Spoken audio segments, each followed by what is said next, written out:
What if the person everyone walked past every day was secretly writing a story that would change lives? Every morning before sunrise, Marcus unlocked the building. He wasn't the first person people noticed, but he was always the first one there. The floors were still quiet. The lights hummed softly as they came on one by one. Offices that would soon be full of conversations, arguments, and decisions were silent for now. Marcus liked that hour best. He pushed his cart slowly down the hallway, mop bucket rattling softly, keys clinking like a reminder that he belonged there even if no one ever said it out loud. To most people, Marcus was invisible. They nodded, politely. Some didn't. Many never learned his name. He was the janitor, a background detail in a building full of important titles. Marcus didn't resent it. He had learned long ago that some of the most important work happened quietly. Marcus worked nights too, cleaning offices after people left. He wiped whiteboards still covered in half-erased ideas. He picked up notes from the floor, numbers, outlines, phrases, abandoned mid-thought. He never read confidential papers. He never lingered where he shouldn't. But words surrounded him constantly, floating through the air like unfinished conversations. And Marcus loved words. He always had. As a kid, Marcus used to write stories on scrap paper his mother brought home from work. She worked 2 jobs and still found time to ask what he was writing. She never corrected his spelling.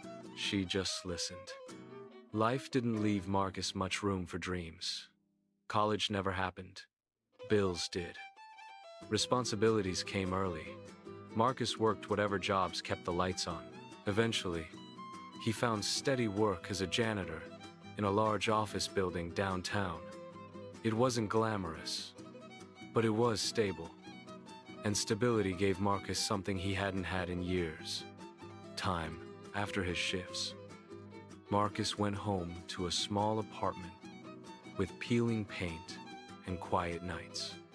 He sat at a small table by the window and opened a battered notebook. Inside were stories he'd been writing for years, unfinished, revised, rewritten again. He didn't write about heroes or fantasy worlds. He wrote about ordinary people: the security guard who worked double shifts, the tired mother on the bus, the kid who sat alone in class and pretended not to care. Marcus wrote slowly, carefully. He crossed out sentences that didn't feel honest. He rewrote paragraphs until they sounded like real life. Some nights he stared at the page for an hour and wrote nothing. Other nights, the words poured out like they'd been waiting all day. Marcus never told anyone he was writing a book, not because he was ashamed, but because saying it out loud felt dangerous, like naming a fragile thing that might break if touched. At work, he listened more than he spoke. He noticed how people rushed past each other, how they carried stress without realizing it. Those moments found their way into his writing later. Years passed quietly.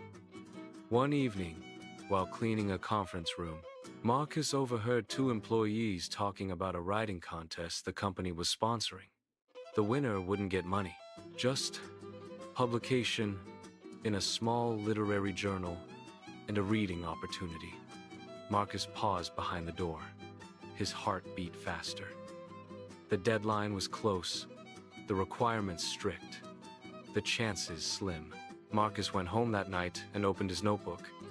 He read what he'd written over the years, stories shaped by silence, patience, observation. He saw flaws. He saw truth. For the first time, he wondered if it was enough. Submitting felt terrifying. Not because of rejection, but because acceptance would make the dream real. Marcus hesitated for days. Then, one morning, as he mopped the lobby floor, he watched people rush in without looking down. He realized something quietly important. If he didn't submit, nothing would change. If he did, something might. Marcus submitted a short story. Then he went back to work. Weeks passed. Nothing happened. Marcus told himself he hadn't expected anything. He kept writing anyway. That was the rule he lived by. Write even when no one is listening. One night, while emptying trash, Marcus found a printed email on the floor. Someone had dropped it accidentally. He recognized the logo at the top. It was from the literary journal. Marcus didn't read it. He placed it back carefully and continued working. His hands trembled slightly. The next morning, there was an envelope taped to his locker. His name was written on it. Inside was a letter. His story had been selected. Marcus sat down on the bench and stared at the words until they stopped blurring. The building around him came alive with sound, but he didn't hear it. For the first time in years, someone had seen him not as a janitor, but as a writer. The reading was held weeks later in a small auditorium. Marcus stood backstage, palms sweating, heart pounding. He had cleaned this room hundreds of times. Now, it felt unfamiliar.